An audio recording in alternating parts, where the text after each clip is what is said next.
Are you trying to learn parameters, but you have no idea how to stitch them together in an analysis? Well, let me show you one example. So here we are in Tableau, and say I'm doing a visualization and I want to bring in sales. By the way, this data set is available, so it's in the description below.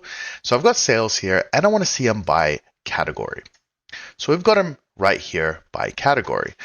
And my stakeholder goes, well, I also want to see them by region. So we're going to replace category with region just by overlapping it. Okay. Then they go, well, we also want to see it by subcategory. And so we do that. And they go, well, we don't want to see all of them at the same time. We want to be able to pick and choose which one we want to show. This is where parameters really comes in handy. So let me show you how to solve this problem. Firstly, we're going to create a parameter. So up here on the top left, you're going to see this little triangle. And if you click on that, you're going to see create parameter.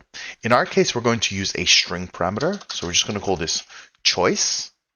And data type, there's a number of different parameters you can create. And basically, it's just the data type of the parameter. So in our case, it's a string because we want them to pick a word. But you can also do numbers, you can do dates, Boolean, integers, spatial, and more.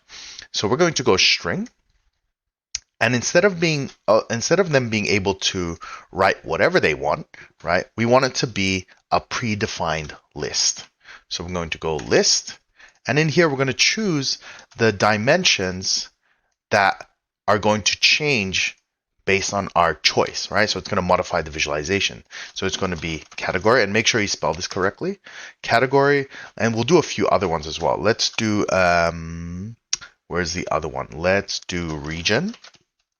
Let's do segment and subcategory, as you can see.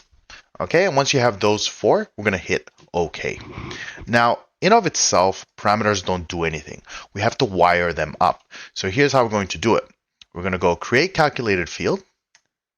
And basically what we're doing is we're going to create a new function in here that we're going to bring into, let me get my arrow, we're going to bring it into this field. We're going to replace it. So that when the parameter changes, the formula will update and the visualization will update. So it's all wired together. Okay, so that's what I talk about when we're wiring. So we're going to call this parameter choice calculation. And we're going to use an if function. Let me zoom in here. And we're going to go if this parameter, I can drag it in like so, or I can start typing. You'll see it here. And parameters are purple. That's when you know you've done it right. And we go, if it's equal to category, then category. And notice here, this one is a string. So basically, when this string is equal to this string, then give me the category field. That's what the square brackets are. So this square brackets is actually referring to this one right here. Okay, then we do the next choice, else, if, and we repeat it. So I'm just going to copy paste this one. And I'm going to do that 2 more times, like so. And we're going to tweak them. So the first one was segment. No, I think it was region, actually. Region. Then we had segment. And then we had subcategory. Now, I mentioned before the spelling needs to be bang on, as well as the case sensitivity. So if you miss a dash here, or this is an upper C, then you have a bit of a problem. So make sure that they match exactly. And if it doesn't work, it's most likely the spelling. Now here, instead of category, we're going to bring in those respective fields. So we can actually bring it in from this left side. So region can be dropped in here. We can bring in segment, like so. And then we're going to bring in subcategory. And once we've done that, we're just going to go end. And OK.